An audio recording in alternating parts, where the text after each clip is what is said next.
Hello everyone, welcome again sa aking pong channel. Eto na po, finally at nakabili na po at nakakuha na po ang ating mga boss ng mga truck dito sa United Auctioneer.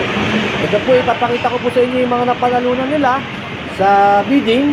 And then papasilip ko na rin po sa inyo pagpunta ko po ng Tacloban. And then i-deliver ko po yung 4x4. Ito po, i-deliver ko po, ako mismo magdi-deliver po nito. Papunta po ito ng Tacloban po. Okay. Dadalhin ko muna siya ng Samar and then pupunta ngayon ako sa Tacloban para sa boss.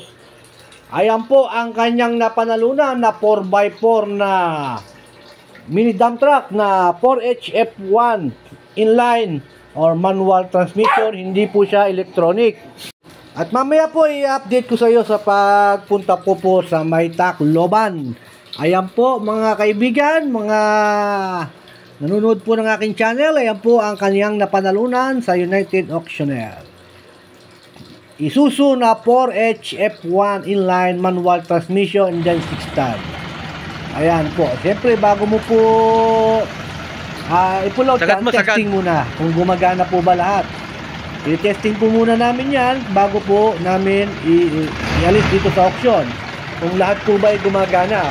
Pero tinesting na rin po namin yan bago namin ibigay sa boss. And then syempre pag final na may napanalunan na, i-check upin mo uli yan kung nagana ba. Pag hindi nagana, pagaganahin po rin, pagagawa po rito. Uy! Malit po rin, hindi gumagana, pagagawa po rito. Ayan po, at papakita ko rin po isa sa inyo yung napanalunan ng boss ng aking mga kapatid na napanalunan nila dito sa United Auctioneer. At ang biyahe po nila is Gensan. Ito naman po sa akin is Tacloban lang. Pasilip ko rin po sa inyo kung ano po yung mga truck na kanilang napanalunan ng kanilang mga boss. At ay po, gana naman po lahat, gana. Lahat naman po. Ito po, napanalunan nila na Puso Super Great na 6M70 na 10-wheeler wing van, bubble top, high roof, double AGR, and then original molye, and then single differential. Ayan po, isa sa kanilang napanalunan. At napakaganda, napakasariwa. Na-vlog ko po ito nung nagpagpunta ko sa auction nung umuulan at masisilip nyo po rin nung na-vlog ko yan. Ayan po, ikot-ikot. Ayan po, ikot-ikot muna tayo sa mga kanilang napanalunan. Kaya manood lang muna tayo at di ko po natin malaman kung ano po ilan ang kanilang napanalunan. Pero ito po, bibidyo ako po. Ayan po, ito naman po, Forward po, isang 10-wheeler, isang forward. Ang kanilang napanalunan dito sa United Auctioneer. Siyempre, ni-inspection uli nila yan bago nila i-pull out yan. Yan po, ang kanilang napanalunan. And then, titignan pa po natin yung iba na kanilang napanalunan. Ayan, pinapa-under nila. Tinitesting uli nila yung kanyang makina. Siyempre, pagtapos po yung pero check up naman po yan bago naman ilaban sa bid. And then, finally, check up uli natin nila yan. Kung okay ba yung kanilang nabili, wala bang problema, ayan po ang kanilang ginagawa uli. Okay. Sa lahat po ng mga gusto pong magpasama rito sa Subic, pwede ko po kayo samahan, tulungan. Sa mga tumatawag sa akin na nagpapabideo, punta na kayo dito sa Subic. Make sure makakakuha po tayo. Sa auction man po o sa yarda, pwede po tayo dyan. Yung mga naghahanap po ng mga driver, marami po akong driver dito ng mga kasama. Yung mga nagpapadeliver po ng truck galing Subic at dadalhin po sa mga probinsya nyo, Mindanao, Bisaya, kahit saan po sa Pilipinas, marami po tayong driver na ibibigay sa inyo. Ng mga galing na driver na nagde-deliver kahit saan dito sa parte ng ating bansa. Ayan po, isa po sa napanalunan at pasilip ko lang po sa inyo ha. Hindi ko po pwedeng sabihin sa inyo kung magkano nila napanalunan yan. Ano na po yan. Hindi ko na po pwedeng sabihin. Sila lang po ang pwedeng mag-usap-usap dyan. Yung mga boss lang. And then ito pa pong isang napanalunan pa nila. Puso Super Great na 10-wheeler wing van din po. And then marami po silang napanalunan. Pasilip ko lang po sa inyo yung kanilang na mga nakakuha dito sa truck para po ma-update naman po kayo na iniisip nyo nagbablog ako dito sa nakakabili po at nakakabili po ang mga boss namin ng mga truck dito sa auction. And then, once again po, at nagpapasalamat po ako sa mga nanonood ng Subic Truck TV po. At sa inyong lahat po at bubuo po ng aking programa ay nagpapasalamat po. Thank you very much po sa lahat. And then, ito, balik na naman po tayo sa aking video. And then, para po masilip po ninyo ang mga napanalunan ng mga boss nila. And then, sa aking boss po na nagpasama at nagpa-auction po at yung mini dump truck po na 4x4 at boss, maraming salamat po sa inyo. Napakabait ng boss ko na yon, talaga naman. Alagang-alaga po tayo si Subic Truck TV at alagang-alaga po ng boss natin na tiga Tacloban. And once again, sa mga gusto po magpasama at maghanap ng mga truck dito sa Subic, don't worry po, sasamahan ko po kayo rito sa Subic. Kahit saan po itong location sa Subic, marami po tayong makukuha na ng truck na mga hinahanap ninyo. Sa mga price po, medyo pag sinabi ko sa inyo yung price, yun po yung mga asking price na sinasabi po ng mga dealer. Pero pag nandito naman po kayo, bababa na rin yung price. Baka magkasundo na rin po kayo ng mga dealer na inyong pupuntahan. Dito po sa auction, sila lang po ang nakakaalam ng price nito. Kung ako po, alam ko rin po yung price ng mga nakuha, kung magkano po nila nakuha. Pero hindi ko po pwede sabihin dahil po hindi po ako bumili ito. Kung ako po bumili, pwede ko sabihin sa inyo. Kaya po, wag po kayo magtampo. Kung hindi ko sasabihin ng price ng mga nabili dito sa auction, bawal po yun. Sila lang po ang pwedeng makaalam nyo. Baka po hindi na tayo makapag-vlog dito sa auction na ito. Kaya po, pasisilip ko lang po sa inyo yung mga kanilang mga nabili ng kanilang mga boss. At yakin naman po yung boss ko, yung sa 4x4 na forward na dump truck. Ayan po ang nakuha ng aking boss. Ang gaganda po lahat ng napili ng mga taga-inspection natin dito. Talagang ready na, wala na pong babaguhin. Talagang okay lahat. Pasado lahat ng kanilang nakuha.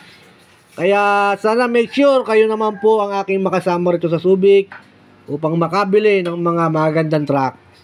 Para po naman may vlog ko naman po kayo sa mga nagtatanong, tumatawag po sa akin. At sama na po, punta na po kayo dito sa akin. Minsan yung iba nag-update lang sa akin, nagkukuha lang ng idea sa akin.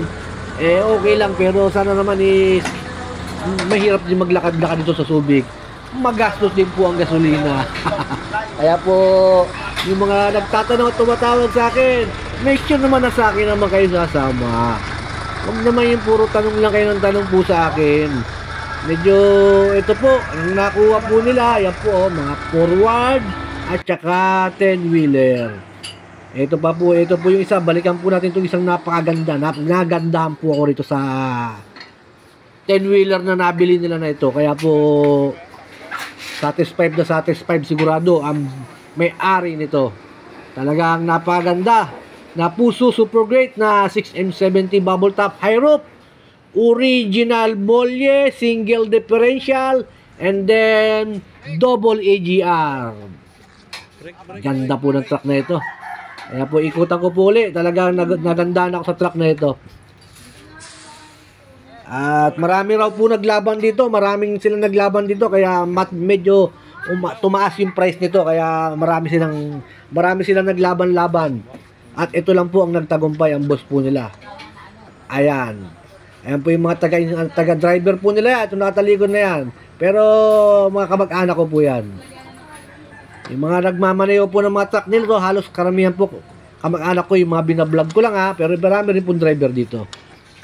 Check, double check din po nila yan. Lahat po, double check bago po umalis Ayan, kita nyo naman, dalaw-dalaw pa yung mga nag-check, mga driver nila. Ito, yung isa, driver po ng Jensen yung isa. Taga Jensen yung isa. Yung isa naman dito sa akin, sa Subic. At ayan po, ikot-ikutan ko po. Ang ganda po ng truck. Nang nakuha nila, talagang nakasabay ko sa biyahe itong mga top.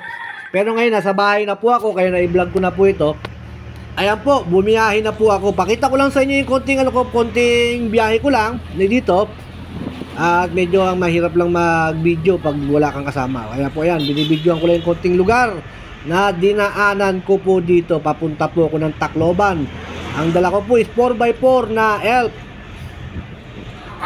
Papunta po. Ayan po, ito po, medyo naitayo ko yung cellphone ko at medyo pagod na po sa puyat. Ayan po, sumakay na po ako ng Roro. Ayan po, nasakyan ko po sa Roroy, Santa Clara. Ayan po, habang nagpapahinga, ito nagbibidyo-video. Medyo ang hirap po ng biyahe, medyo ano po, nakakapagod.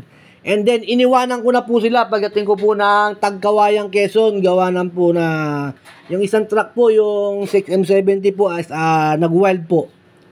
Ayan po, finally, na-deliver ko na po. Na-deliver ko na po ito sa Samar ko lang po ito nabili. Ayan, na-deliver ha. Kaya sa yarda po lang nila sa Samar. Pero Tacloban po nakatira yung may-ari nito. Ayan po. Finally po, na-deliver ko na ng maayos at wala pong problema. And then ako ipauwi na ng Subic pagkatapos nito. Pero pupunta pa po ako ng Tacloban para puntahan po yung may-ari ng nakabili po nito. Ayan. Ito po, napapunta kami ng Tacloban. Sumakay na po ako sa service nila.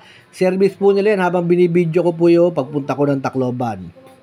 Sa may, ano po ito, papunta po ako ng San Juanico Bridge. At dadaan lang po namin, puntahan ko na po yung boss. And then, maraming salamat po sa boss at sa driver po nila na naghatid po sa akin dito sa kanilang bahay. And then, ayan po, papunta po ako ng San Juanico Bridge. Papunta na sa bayan nila sa may Tacloban. Pero, ayan po, ang ganda po ng view. Pag dumaraan po ako rito, pag galing po, papunta po ako ng Cagayan de Oro, lagi po akong gabi pag dumaraan dito. Dahil marami pong HPG dyan sa pagbaba ng tulay. Kaya po, nag-iingat po tayo. At hindi naman, hindi ko na nabidyoan, pero nahuli po itong sinasakyan ko ng HPG pagbaba ng tulay.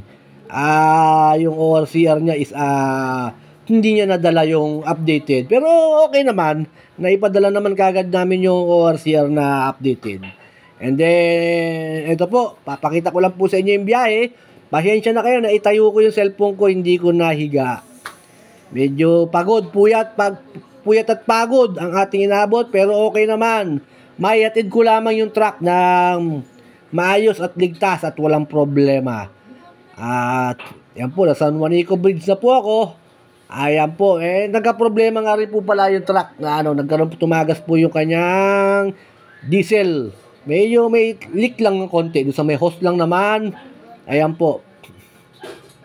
Kaya sa mga gusto pong magpasama sa akin sa Subic, maraming salamat po sa lahat ng nanonood. Yung mga gusto ulit magpasama, tawag lang po kayo sa akin. Maraming salamat po again.